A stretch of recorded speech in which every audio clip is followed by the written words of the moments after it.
একটি বাচ্চা ও একটি খরগোশের কাহিনী। একদিন একটি ছোট্ট গ্রামে হঠাৎ করে পাহাড়ি ঢল নেমে এলো।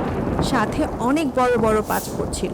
সেই সাথে জঙ্গলের গাছপালা বাড়িঘর লণ্ডভণ্ড হয়ে গেল। সে গ্রামের একজন দম্পতির বাড়িও পাহাড়ি ঢলের সাথে পানিতে ভেসে গেল। ঘরবাড়ির সাথে ভেসে যাচ্ছিল তাদের সদ্য হওয়া নবজাতক।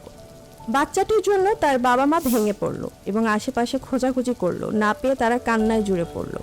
সেই পানিতে একই সাথে ভেসে গিয়েছে একটা খরগোশের বাড়িও।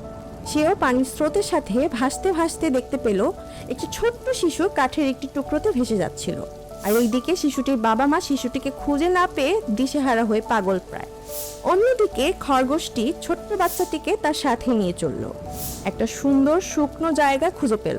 বাচ্চাটি ভীষণ ক্ষুধায় কাতরাচ্ছিল।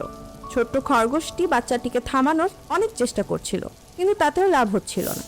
তার বাবা মা বাচ্চাটিকে খুঁজে না পেয়ে আল্লাহর কাছে কান্নায় ভেঙে পড়লো আর দোয়া করছিল। পরের দিন যখন তুফান থেমে গেল, খরগোশটি বাচ্চাটিকে নিয়ে বের হলো তার বাবা মাকে খোঁজার উদ্দেশ্যে। গ্রামে গ্রামে ঘুরে গ্রামবাসীদেরকে জিজ্ঞাসা করলো।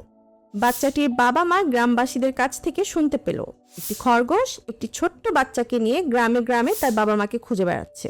এই কথা শুনে তার বাবা মা দৌড়ে এলো খরগোশটির কাছে এসে এবং তাদের সন্তানকে পেয়ে ভীষণ খুশি হয়ে গেল।